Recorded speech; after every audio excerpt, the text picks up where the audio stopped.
Welcome to the Savvy Leader Podcast, the place for growth, learning, and inspiration for leaders just like you. I'm your host, Kristin Gallatin, and each week we will dive into the grit, grace, and gratitude it takes to become the savvy leader you were always meant to be.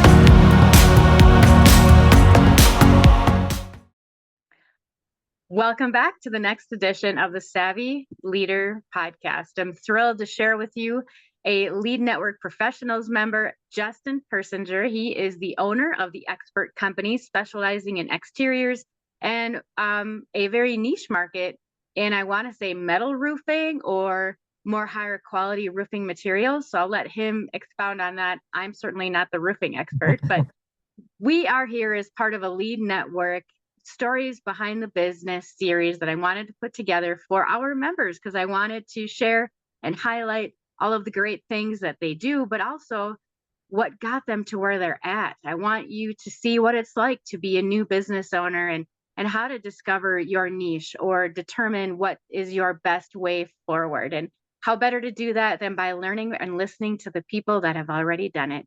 Hey, Justin, thanks for being here. Share with us a little bit about who you are, the Expert Company, what you do, and we'll take it from there. Great. Yeah. Thanks for having me here.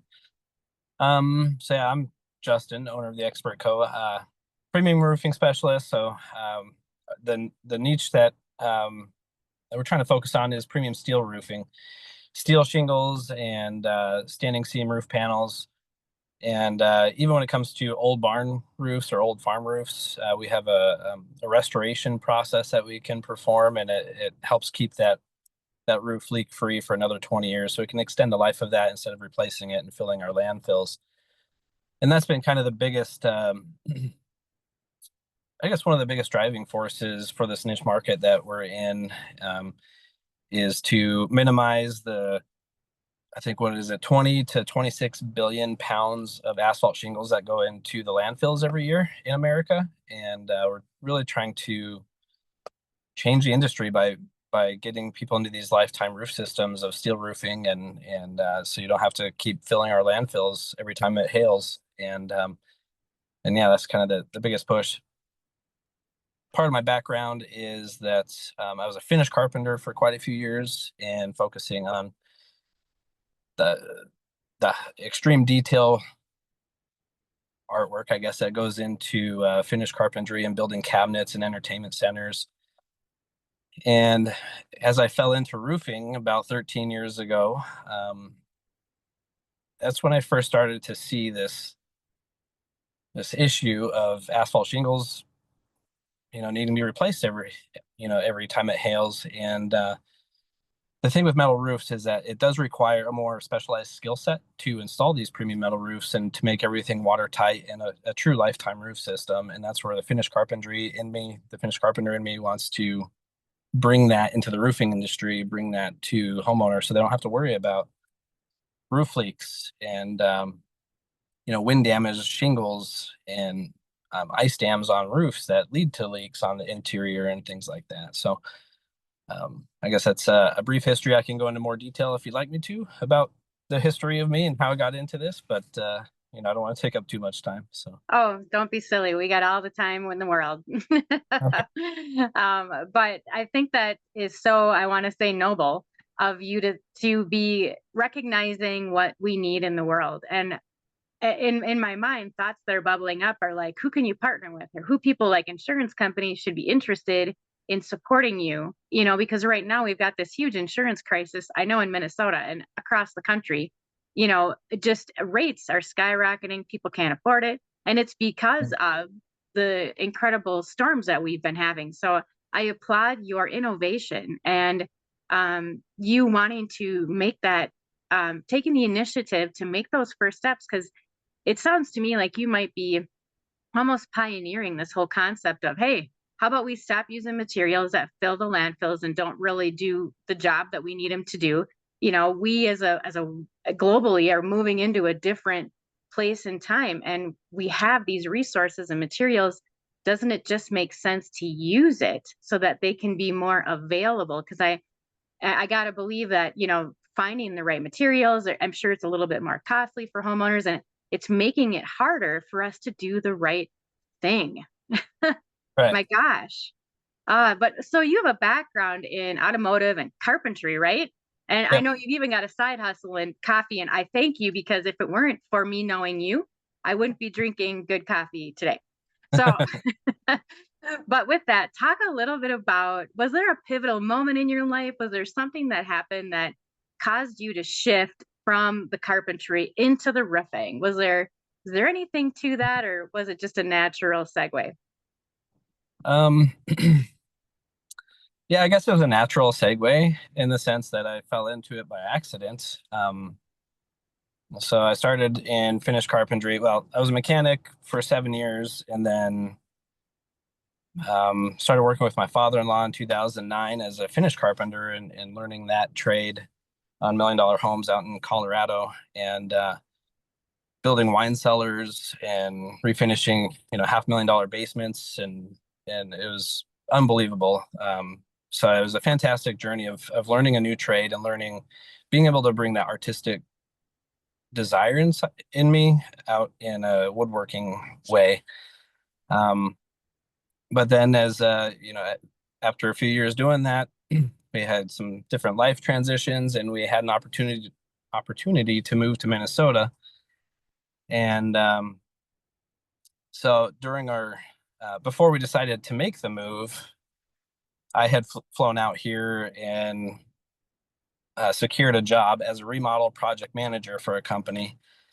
And so everything was all set in place and ready to go, and then made the move 1,000 miles and landed here in July of 2012. And my first day on the job, they told me that they shut down the remodeling side of the business, and all they had left was storm damage restoration, so they could teach me how to sell insurance storm damage repairs. Like, okay, well, I just drained my savings moving and taking a big risk moving here, and you know, not having a job to have that secure income um, was definitely unsettling. But I knew I have great carpentry skills. So I'm like, I guess I'll learn this storm damage stuff, and start my own carpentry business here in Minnesota. And so that's what I did, is I started learning the storm damage restoration. And it's tough when it comes to storm damage restoration and working with insurance companies. It can take 3 to 5 months to actually see a paycheck from that work. Sometimes longer, especially in today's market. It could take a year to see a paycheck from an insurance project. Um, so it's the storm damage restoration is a very challenging field. So I'm glad I had my carpentry skill set to keep me going. And but even that was, as you're just starting out in a new place, trying to market yourself and build up clientele, it's very challenging, and it's slow going at first. But I know so much happened back then. I don't remember all the details, but things just kept going well, and I ended up moving back to Colorado in 2014. So there's a company I was doing basements for here. They had an office in Colorado that they need a lot of help with window installations and storm damage repairs out there. So I ended up moving back to Colorado in 2014. I was there for another 4 years, and that same company needed help out here after the humongous hailstorm that went through Blaine in 2017 and destroyed, I don't know, 500,000 homes out here. And so they needed help. So they brought me out here full time instead of as a subcontractor. I became an employee in 2018. And then, yeah, in 2020, right before the pandemic shut everything down, my time at that other company had ended, and I was starting my own general contracting business, and then everything shut down. Um, but with the carpentry skills, that still kept me busy through the pandemic. And yeah, and I guess after back in 2023 is when I really realized that carpentry side isn't bringing me satisfaction like it used to, with like, oh, I can look at that beautiful creation I just did, and it feels good. And but I wanted to make more of a difference, and so I really wanted to make the push into this premium roofing premium steel roofing that is actually a true lifetime roofing system, and it does require a higher skill set to install it. And so I really wanted to try and make that push to bring that to the industry, make homeowners aware of it, and yeah, try and help our industry and help the community, help our environment on the same push with this niche. And surprisingly, this these premium metal roofing products have been around for 40 to 50 years. But they just haven't been as well known for residential properties. Everybody knows of a metal roof for pole barns and farms, and they leak and they're loud, but it's very different when it comes to your house or even a commercial building that might need it, or a restaurant. These are actually true lifetime roof systems that will protect your property, so you don't have to keep spending money on insurance deductibles. And now insurance deductibles are $5,000 or $10,000 just for a roof claim. So yeah, very changing environment, and it's very important now to invest in these long-term solutions. Absolutely. Do you find it a challenge to communicate that value to your customers? Because I'm sure, when they look at, they're going to get with insurance especially, they're going to get an amount from the company, and it may or may not completely cover the cost to put in a better lifetime roof system like you're describing. Is it a challenge to explain that and get the buy-in from your customers, or are they all in, but they got to run the numbers, or where are they at? Yeah, it has been challenging.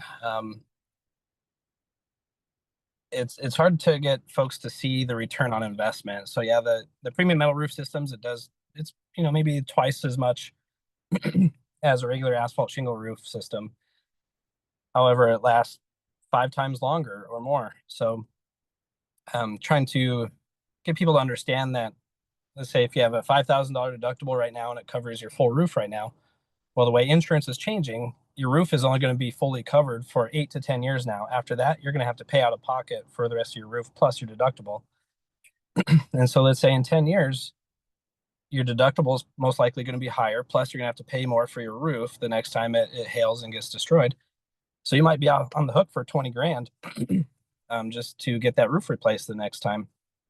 And instead, today you can make that investment of even a monthly payment of $400 to $800, and that cost isn't going to change, and your insurance premiums are going to be down, and you're not going to have to worry about a sudden charge of $20,000 in 10 years. So it has been challenging to get folks to see that. Even real estate agents, I've heard from a couple of different real estate agents that they don't think the return on investment is there for people, and which is true in a sense. If you're only going to plan on staying in your home for 3 or 5 years, the additional cost of a premium metal roof versus what you pay and then trying to make that back when you sell the house, you're probably not going to make that back. So if you're going to live in your home for short term, it's not the best, but it still does increase the sale of your house because you have a lifetime roof system.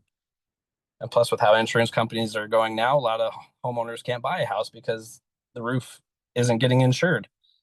And so with a lifetime roof system, the house is always going to be insured, and it's going to be insured at a cheaper rate too, a discounted rate. So Yeah, that is actually very true. Mortgage companies now require to have the date or the age of the roof, and they want to see the paperwork of receipts or permits or whatever were pulled to prove when that roof was installed. And if it's beyond a certain age, they won't. You can't get insurance. The mortgage company requires the insurance, and the insurance company won't insure it unless you get something new. It's been quite a hurdle, and in listening to some people, in other states that have had historically more extreme weather than maybe Minnesota has, a lot of homeowners there are almost required to go to a self-insured in those cases. And I guess if things continue the way they are, I wouldn't be surprised if Minnesota landed in that. They're already a high risk state, just like Florida, and others. But that self-insured piece means that you basically either have enough equity in your home that you could take out some kind of a loan, or you have enough cash available to repair your whatever damage was done yourself. And like I said, it could be a home equity loan. I mean, there's other ways. It's not like you have to have $100,000 in the bank, but you do need to have an amount of money available to you to be able to make those repairs yourself. And that's what's considered self-insured. And I think that once insurance companies start pressing that more in different ways, you'll probably see more people buying into a lifetime, roof system such as you described. Yeah. Yeah, that But makes sense. yeah, and I can see too from the real estate perspective, people need new roofs. Well, they're going to go with the cheapest option, you know. Right. Right now people still have that mentality, partly though because life is expensive right now. Life Very. is really expensive. I mean, everything from the food on the table to the gas in the car to the electric bill. I was just reviewing some data with a financial person, and our electric costs have doubled or tripled, I think, in the last. It's just crazy what we're dealing with right now. So money is so top of mind, Yeah. no question. All right, let's switch gears just a little bit. You touched on, and I appreciate your honesty because I think this is important for people to understand because it's so relatable. Um, in the beginning, things aren't easy, are they? As a business owner, you are scrapping for work, you're juggling different things, you're trying to lean on side hustles, or you're trying to make it all work. We don't all have the Midas touch, so to speak. And we don't always have an angel investor, or we don't have people backing us necessarily. And we're just trying to move forward with what we believe to be the right direction and a great idea, and a passion. Um, Tell us a little bit more. So you said you came to Minnesota, you drained your life savings, and that whole story. Talk a little bit about how coming from that place of stress put you into a position now where you feel comfortable making those decisions. Not that they're any easier, but understanding that you lived through that, or talk a little bit about how that journey kind of progressed. Yeah. So I guess when I did make that transition in 2012, I mean, I was already kind of privy to the self-employed commission only type jobs. Even as a mechanic, you only get paid on how many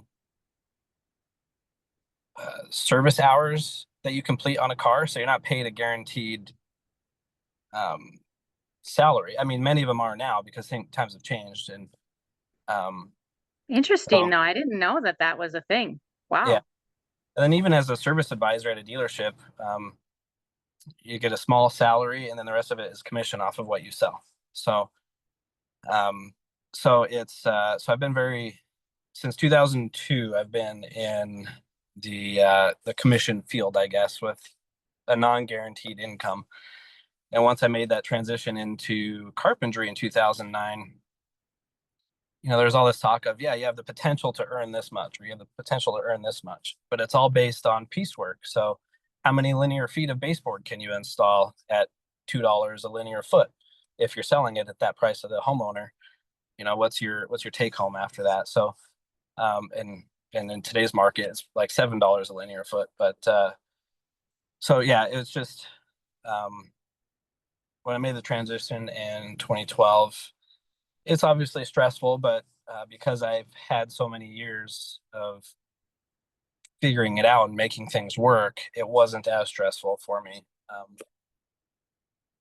And I guess even when I started in as a mechanic, I was still living at home, just finished up high school and was going to college.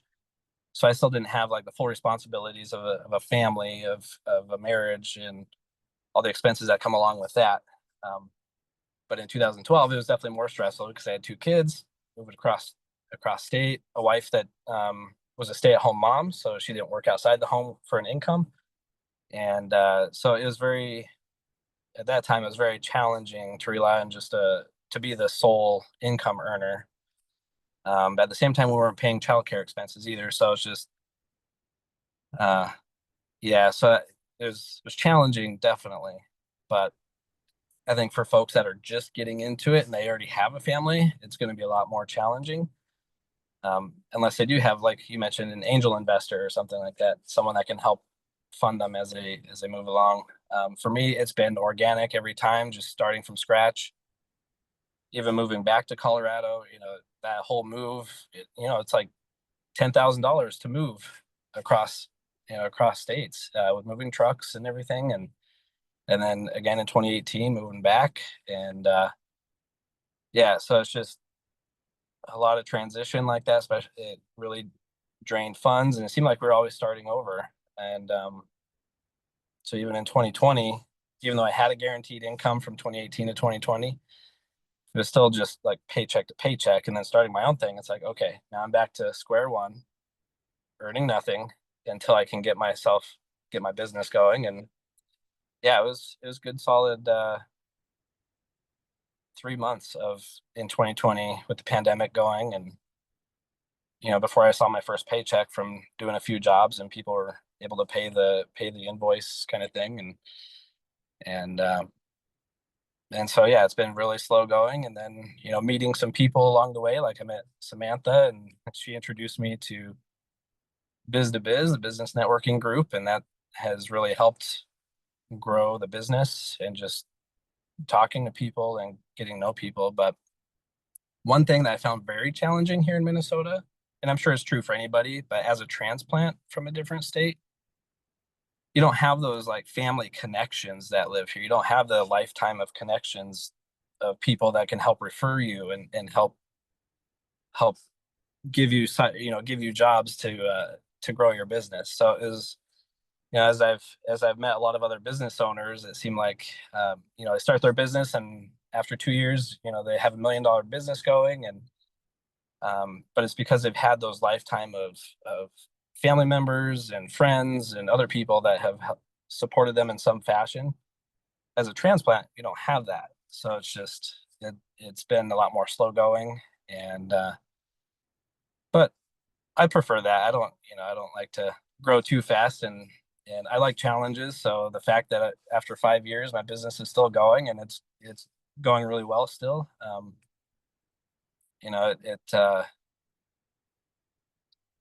I feel really good about that. So Good for you. I feel like you're almost like reflecting. Like I'm getting the sense that maybe you haven't thought about just how far you've come over the last, what is it, 12, 13 years now, from where you landed in Minnesota to back and forth to just making it work. How do you keep your head on straight during all that? Do you have some daily routines you like to do, or do you just try to get around people, or how do you manage that, mindset wise? um, it's a really good question. Yeah, and the most yeah, keeping my head on straight and not losing my mind for sure during, especially during stressful moments. Uh, the support of my wife was phenomenal, um, and then even just we made some friends with some neighbors, and then um, but then as I started getting into the business networking groups here and meeting new people, talking to people, getting to know others, that has actually helped me keep my head on straight, and yeah, just really helped me know more about myself and do a lot of reflecting and learning from what other people are doing in business and how I see them reacting to certain situations. I can watch that, learn from it, and yeah, I guess that's probably the best. And so even right now, all the business networking groups, building some great relationships over the years. Even getting to know you over the past few years, Kristin. Uh, it's been all the people that I've gotten to know that have really helped me not lose my sanity in running and growing a business. And that is so important. It's all about who you surround yourself with. I know, getting around the people that are first going to support you and encourage you and help you, remind you of your value and your worth, and that you're doing the right thing. But it's also getting around the people that will continue to challenge you, and help you to continue to grow, to help scale your business, and even open your eyes to, you know, different perspectives to help, you know, reach your business to a different level. And so, you touched on with that though, you touched a little bit on discovering your niche with this metal roofing or higher quality roofing materials, premium roofing specifically. Um, was there an influence that helped you with that, or was it just something you kind of came about on your own? It was honestly something I came about on my own. Um, when I was working for this previous company in 2019, um,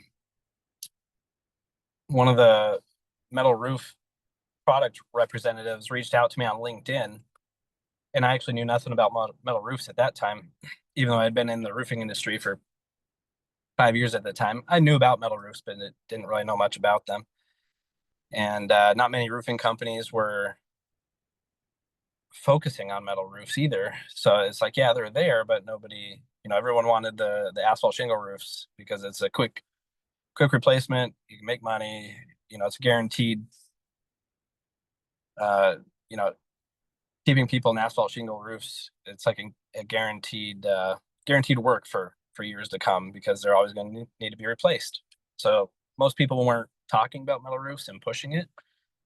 But once I learned about it from this rep in 2019, the company I was working with, they weren't interested in learning more about metal roofs either. So I didn't really get into it until I started my own business in 2020, and then I went to a training in Ohio with them. Once I went to a training and learned about their products and learned how to install them, yeah, I knew since then that this is where I want to take my business. It's coming from a mechanical standpoint mindset and a finished carpentry mindset. This roof system that they have designed and have been selling for 40 years truly works, and it's a truly lifetime system, and I'm passionate about that. I want to bring this to people so they have a lifetime roof system. I'm going to do it on my own house here in the next couple months because I believe in it so much. So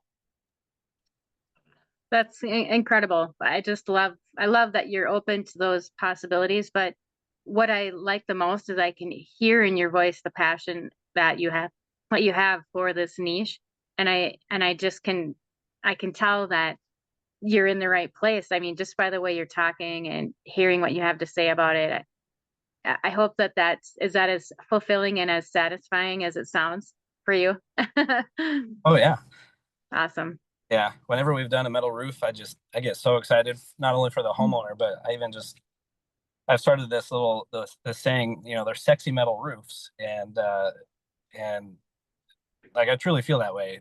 Just the contours, the look, um, the fact that they are lifetime, it makes it all something sexy, something attractive, and yeah, I get really excited about that.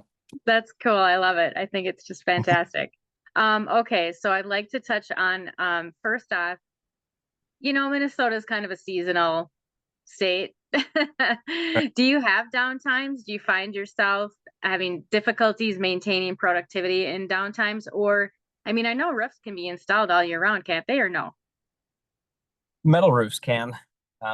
It does get challenging when it's 10 below or lower because then the metal is really cold, and trying to use these custom tools to bend metal with thick gloves and hand warmers, it doesn't really work that great, but they can be installed in frigid weather. Asphalt shingles, once it gets below freezing, you really can't install them, even according to the manufacturers. But if you look at all the new home builders and some other companies, they're installing roofs all year long, regular roofs all year long, and they shouldn't be. But so yeah, all that to say, there is a definite downtime when it comes to winter. Usually our fall is the busiest, and then once we hit December, it starts slowing down. But as a business owner, it seems like the past 5 years, I've never slowed down, just handling all the end of year stuff as a business, and then all the beginning of the year stuff, insurance audits, business networking, and business development opportunities and different things. It in that sense, it's never slowed down as a business owner, but as far as income producing work, it does slow down. Yeah, I can imagine. So with that though, I mean, so does that allow you then the time that you need to decompress from those busy seasons? I mean, I know as a contractor, a lot of times, well, you said fall's your busy season, so there's always a season of sheer just 24/7. You're running, it's hard. How do you maintain your well-being and avoid burnout? I mean, talk a little bit about how you manage your days so that you're not completely tapped. Um, Day after day, or have you not quite mastered that yet? I'm still working on it, but I found a few things that have really helped, especially this year. And let's see, even my second and third year in business, I was working, oh boy, I was up until like 3 a.m. most nights. Just, I'd work during the days, and then I come home, have dinner, see the family for a couple hours, and I get back to doing bids and proposals, and then all the back end bookkeeping and things of running a business. And so, yeah, I didn't get a whole lot of sleep. So what I found is that if I could start a morning routine of, I can't remember the name of the book, but it's the 60-minute routine of where you increment that 60 minutes in the morning, the 5 a.m. club or something like that. Um, I don't think I've heard of that book either. 5 a.m. Club. I'm gonna have to write that down. I think that's what it's called, but Something like that. I'll look it up. something like that. Yeah. But anyways, it's really short read, and but it was inspiring, and so I did end up starting this a few years ago, and it really helped me. Actually, this was in 2020 when is when I started it, because I use this time to study for my general contracting license. But so you work out for 15 minutes, um, and then you pray or meditate for 15 minutes, and then you journal for 15 minutes, and then you read for 15 minutes. And so even having that structured time, uh, in 4 15-minute increments for an hour, it goes by fast, but it was actually really helpful, to have that time of getting the brain woken up in the mornings by exercising and doing some kind of workout, getting the blood flowing, then meditating, and just seeing what's speaking to you, and or asking questions out into the universe or God, and just seeing what comes back, and then journaling about that, and journaling about struggles or ideas and creativity, and then reading for 15 minutes. So I did that for a couple of years, and it actually really helped me not lose my sanity, even working 80 to 100 hours a week. Um, and then this year, as my business has grown, I now have 4 employees. But it's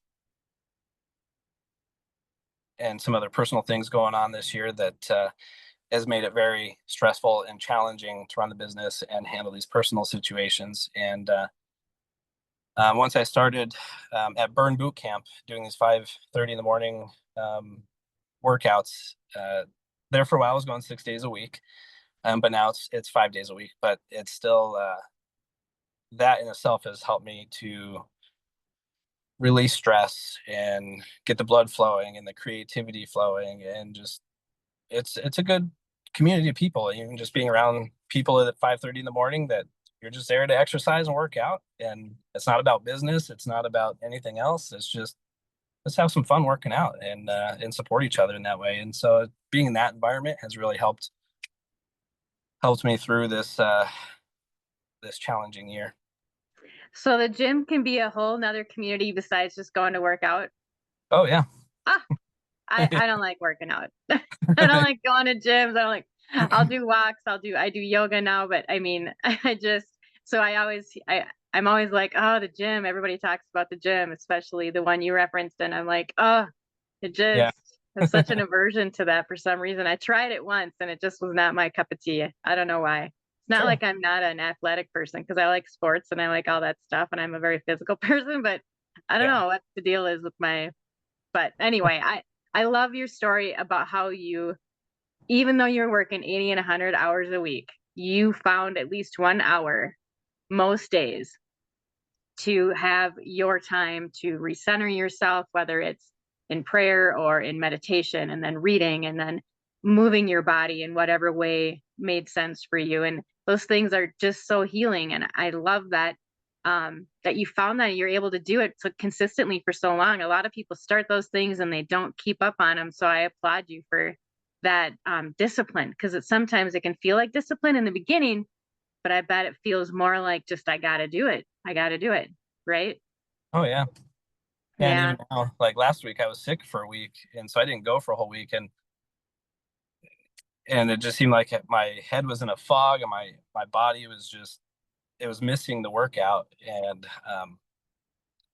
it I had never felt that before. I'm like, I really want to work out, and Wow. so yeah, this week it's been good to be back in the rhythm of things, and I can tell my mental clarity is back, Great. and yeah, it just helps me to have a more positive spin on life as a whole.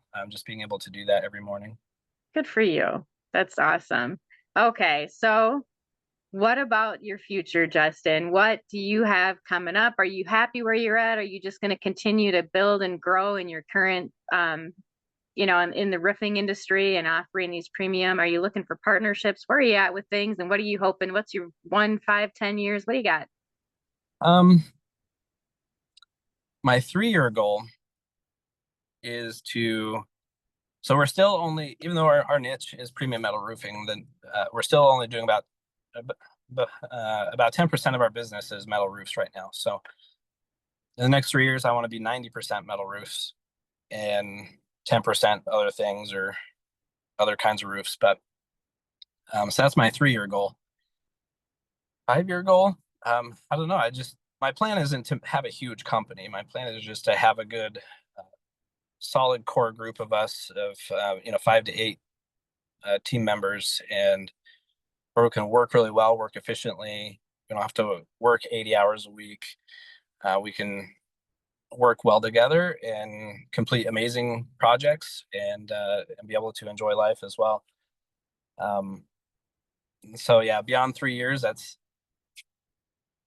I guess that's the goal I have, is I see that type of environment, and obviously I'd like that environment to come sooner, and it's getting there, but right now I'm just focusing on that 3-year goal right now. And then I have been approached by private equity to try and sell the business, and it's like, yeah, it's just not, I'm not, I don't want to be one of those companies that sells out for millions and it turns into a quantity game where private equity wants you to sell, and they don't really have a heart in it of what you're selling. So um yeah, I don't know.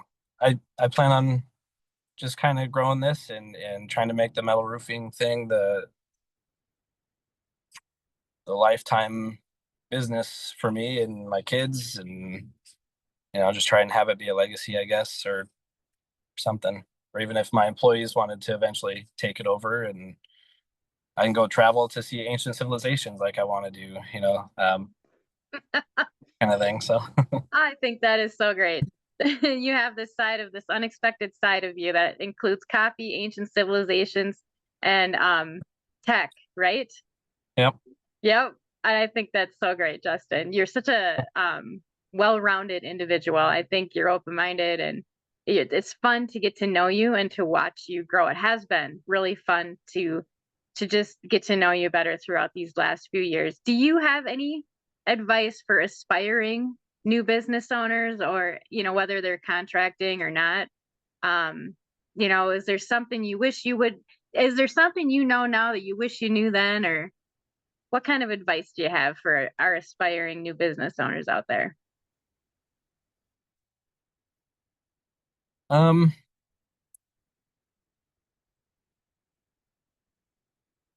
I think probably the biggest thing I would like new aspiring business owners to know is that um getting yourself into a good group of business professionals, um and it's not necessarily to get work from them or even to give them work, but it's just about building that relationship, and having friends in the industry that you can help support each other in other ways other than just passing business to each other, kind of thing. So um I wish I had known that and about that opportunity when I first started in this in 2012.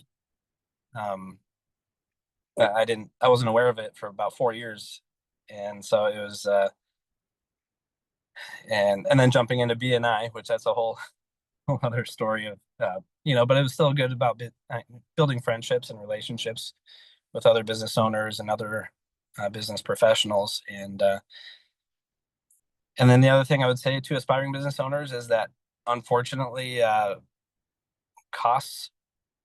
business costs have increased significantly for general liability and work comp. And with changes in the Minnesota legislature, costs requirements that business owners have to do now is a lot more. So overhead is going to be a lot more than it used to be. And so that's just one of the challenges this year of trying to figure out how to grow with these incoming overhead costs that are coming down the pipeline. So yeah, just expect a decent amount of cost going towards some overhead. But if you work for yourself, it's not bad. But if you plan on having employees and hiring subcontractors, it does bring a lot more overhead costs. Good to know to plan for things like that. I know in one of the interviews that my husband had done for his YouTube channel, in talking with someone, and he has an armory, and he said the same thing. Though it's interesting. So in two totally separate fields, he said, "I thought I was going to make more money on this, but there's this much." So being able to be flexible and keeping your eyes open to different revenue streams in different ways, I think is really a wise piece of advice. It's probably never, is this what you thought? Are you doing what you thought you'd have been doing 13 years ago? Did you think you'd be here right now? No.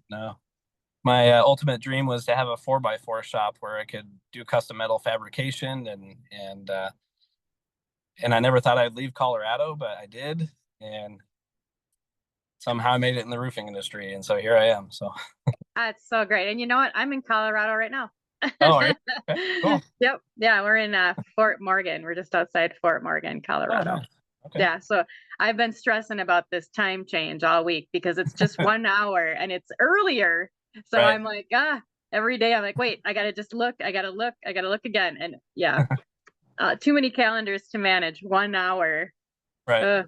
I believe it. But this is going to be a part of our lead business stories behind the business series, so people can find it there. You'll be seeing it on social media and other great platforms. But where can our listeners find you and learn more about what you have to offer and get educated about premium metal roofing and how it can better their life?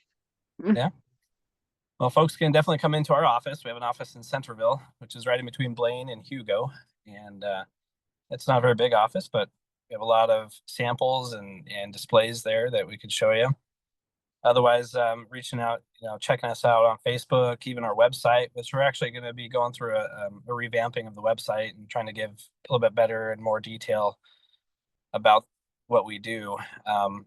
So that's coming up here soon. And then slowly working on a YouTube channel where I'm going to be doing some educational videos. So stay tuned to our YouTube channel at The Expert Co. And you can learn about metal roofs and insurance industry situations and different things like that. So awesome. I didn't know you were starting a YouTube channel. I'll make sure I put a link in the description so people can find you. They can find out where you're located, look up your website, and all the other good stuff. Thank you so much for being here, Justin. I don't think that everybody realizes how much goes into starting a business, and you've shared so openly and honestly about your journey. And I think it's just going to be helpful, and it's just fun to hear about. It's so relatable, and I just appreciate you and your time today. Yeah, well, thanks so much for this opportunity. And I'm an open book. So if anybody wants to come in and ask me questions about business stuff, starting business, or even the roofing industry, if you want to start your own roofing company, I'm happy to just talk about that with whoever is interested and share my experience and my perspectives on things, and just to share some ideas and support. I'm here for that. So That's great, because anybody looking to do that, they would be remiss not to reach out to you to get some insight, because you've been through some incredible times, but you've also got a great head on your shoulders. You're a smart guy. So Well, thank you. congratulations on your success. And I look forward to continue to watching you grow. Yeah, thank you. Appreciate it.